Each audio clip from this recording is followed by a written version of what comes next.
Parcial 1. 1. Corriente alterna y continua. ¿Qué es la corriente alterna? Es el flujo de carga eléctrica que recorre un material conductor durante un periodo de tiempo determinado. ¿Qué es la corriente continua? Es la corriente de intensidad constante en la que el movimiento de las cargas siempre es en el mismo sentido. 2. El voltaje. Es la capacidad física que tiene un circuito eléctrico, debido a que impulsa a los electrones a lo extenso de un conductor. Esto quiere decir, que el voltio conduce la energía eléctrica con mayor o menor potencia, debido a que el voltaje es el mecanismo E. 3. ¿Qué es mA? mA es el símbolo de medida eléctrica. mA mide la cantidad de carga eléctrica que fluye a través de una batería en el caso de que ésta suministre una corriente de 1 amperio durante 1 hora.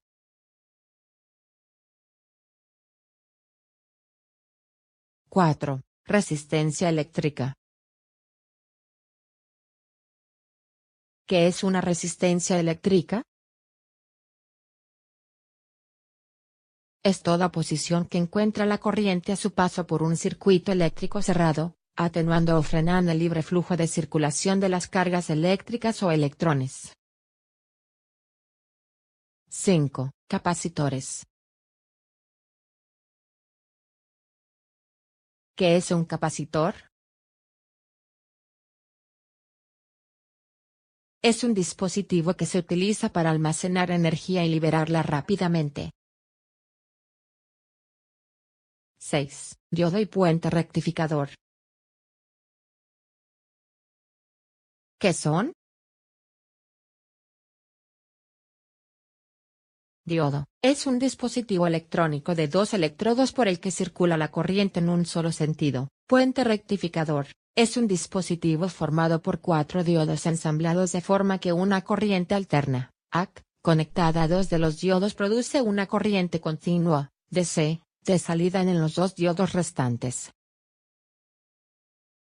Parcial 2.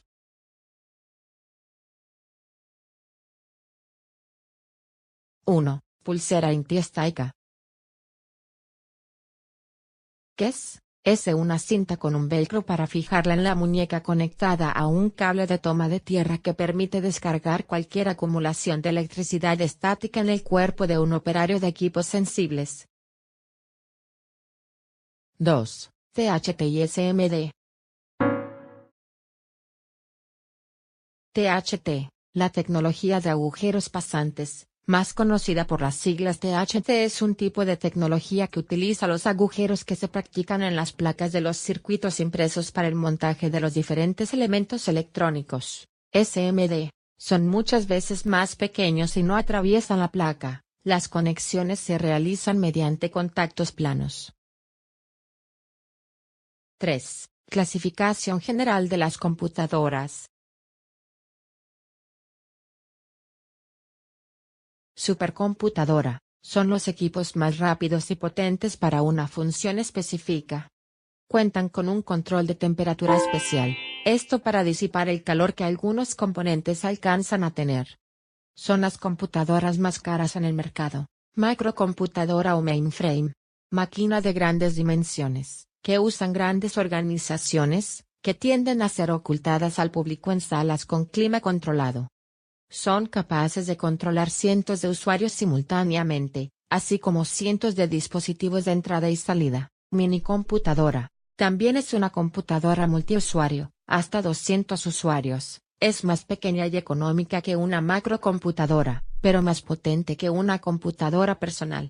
Son usadas en las grandes organizaciones que ocupan almacenar bases de datos robustas y Apple, estación de trabajo. Computadora de escritorio que tiene el poder de un mini computador, pero a una fracción del costo. Para personas que requieren gran cantidad de cálculos, científicos, bursátiles, ingenieros. Puede dar servicio a varios usuarios al mismo tiempo, pero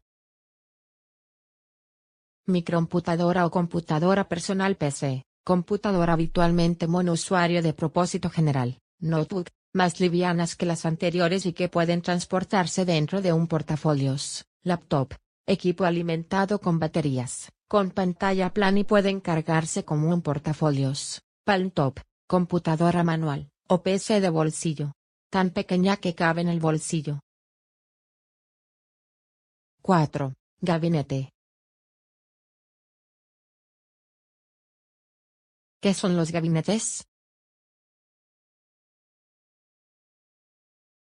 Es una estructura metálica, encargada de contener y proteger todos los componentes de hardware del personal computer, como ser la fuente de alimentación, el disco duro, la placa madre y la grabadora de DVD entre otros.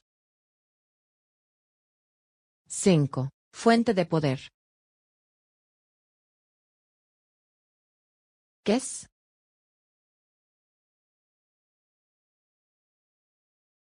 El objetivo fundamental de la fuente de poder es convertir la corriente eléctrica de 120 voltios de la línea comercial a valores adecuados de corriente directa, para que puedan trabajar los circuitos y componentes electrónicos de una computadora. ¿Qué hace?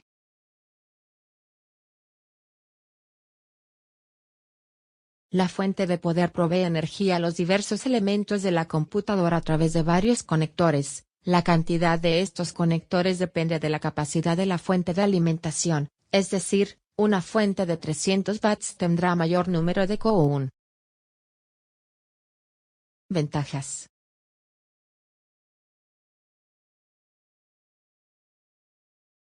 Tamaño reducido, alta capacidad de corriente, salidas de voltaje precisas, diseño para trabajo continuo o mayor eficiencia. Desventajas.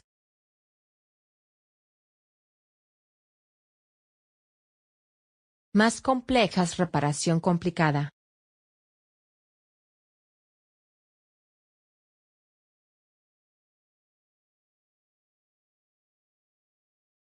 6. Tipos de fuentes de poder por su arquitectura. Semimodulares. Se pueden quitar los cables excepto el de alimentación a la tarjeta madre. Modulares. Solamente se utilizan los cables que necesitemos. Mejora el flujo del aire del gabinete y lo mantiene organizado. Alto rendimiento. Garantiza una máxima eficiencia y eficacia.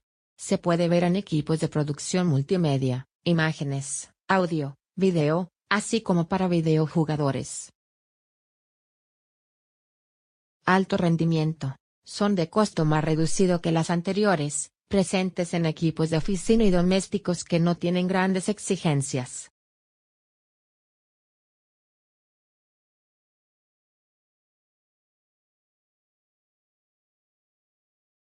Siete. Etapas en el funcionamiento de una fuente de poder.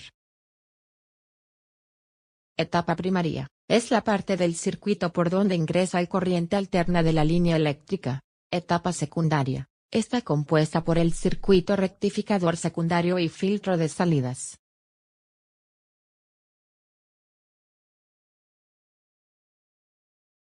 8. Discos duros.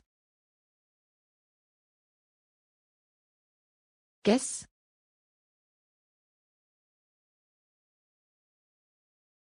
Es una parte fundamental de la computadora, pues es donde se almacenan los archivos de la computadora además de contener el sistema operativo. Parcial 3. 1. Memoria RAM. ¿Qué es? Es la memoria principal de la computadora, donde residen programas y datos, sobre la que se pueden efectuar operaciones de lectura y escritura. ¿Cómo funciona? Funciona como un intermediario de información entre los medios de almacenamiento y los encargados de procesar.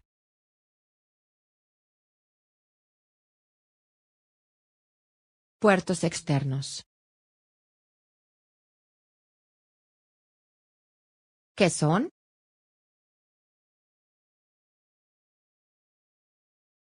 todos los conectores que permiten la unión con los dispositivos externos al equipo, pantalla, teclado, ratón, impresora, etc.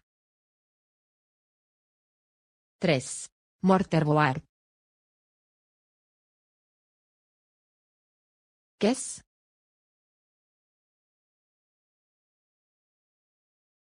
Es un circuito muy complejo que se encarga de unir todos los componentes que se necesitan para poder procesar la información que la computadora recibe. ¿Para qué sirve?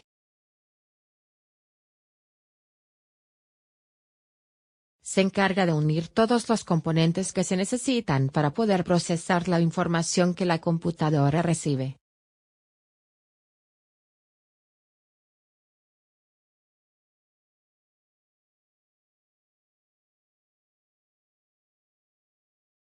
Fin.